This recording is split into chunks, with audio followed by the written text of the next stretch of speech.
বারবার মেরে যাবে আর বসে বসে মার খাবে এটা না। নেত্রী হুকুম দেন, হুকুম লাগবে না, হুকুম এখনই দিয়ে দিচ্ছি। এক গালে চর মারলে আর এক গাল পেতে দেওয়া না, পারলে আর একটা চর কষে মারা। কাজে আমরা এটা করতে পারবো ওটা করতে পারবো বললে হবে না, এখন থেকে করা শুরু করতে হবে। কবে সময় আসবে সেটা না। হ্যাঁ, আমরা প্রতিশোধ আগে নেইনি। 2001-এ আমাদের সাথে যা করা হয়েছিল আওয়ামী লীগের নেতাকর্মীদের সাথে, আমি শুধু বলছিলাম ধৈর্য ধরে আমরা আগে দেশটাকে উন্নত করি। দেশটাকে তো উন্নত করলাম, উন্নত করার পরে আজকে কি অবস্থা হলো, সে উন্নয়নটাও শেষ করে দিল। তাহলে এখন আর কিসের অপেক্ষা?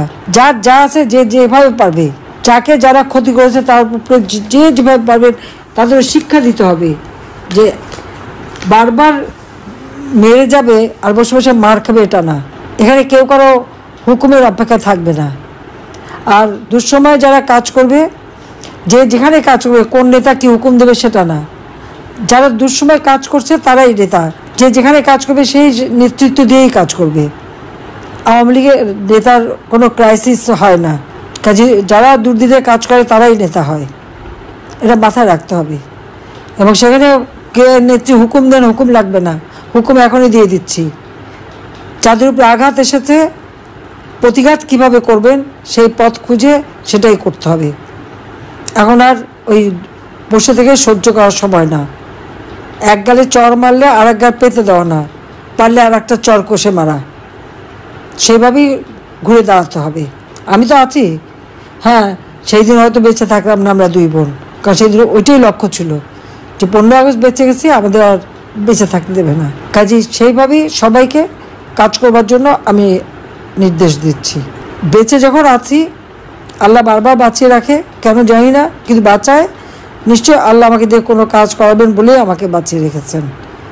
21 আগস্ট গ্রেনেড হামলা থেকে বাঁচিয়েছিলেন, যুদ্ধাপরাধীদের বিচার শেষ করেছি, জাতির পিতা হত্যাকারীদের বিচার শেষ করেছি। বাঁচিয়ে রেখেছিলেন এই জন্য যে বাংলাদেশকে উন্নত করব, উন্নয়নশীল দেশের মর্যাদায় বাংলাদেশকে উন্নীত করেছি। কারণ বাংলাদেশ সেই পাপের হাত থেকে মুক্তি পেয়েছিল, বিচারহীনতার হাত থেকে মুক্তি পেয়েছিল, যুদ্ধাপরাধীদের বিচার করেছিলাম, সেই জন্যই বাংলাদেশের উন্নতি হয়েছিল। আজকে আবার বাংলাদেশের সেই উন্নয়নকে ধ্বংস করেছে। আল্লাহ বাঁচিয়ে রেখেছেন যে আজকে চেহারাগুলি সব চেনা হয়ে গেল। এরপর যখন যা করার করতে হবে এবং বাংলাদেশকে আবার আমরা উন্নত করব, সমৃদ্ধ করব, এবং যে লক্ষ্য স্থির করেছি সেই লক্ষ্যে আমরা পৌঁছাবই। আল্লাহ আমাদের সহায় আছেন, বাংলাদেশের জনগণ আমাদের সহায় আছে। আমি দেশবাসীকে বলবো যে আপনারা ধৈর্য ধরেন এবং যেখানেই অন্যায় দেখবেন সেখানেই প্রতিরোধ গড়ে তুলবেন। সবাই ভালো থাকেন, সুস্থ থাকেন এবং ঐক্যবদ্ধ হয়ে কাজ করেন। কে কী করলো না করলো ওই বিচার করার সময় এখন না। এখন সবাইকে এক হয়ে যার যতটুকু শক্তি আছে তাই দিয়ে প্রতিরোধ গড়ে তুলতে হবে। দেশকে বাঁচাতে হবে, দেশের মানুষকে বাঁচাতে হবে, এই দুর্বৃত্ত পয়ন থেকে দেশকে বাঁচাতে হবে, এই জল্লাদের হাত থেকে মানুষকে বাঁচাতে হবে।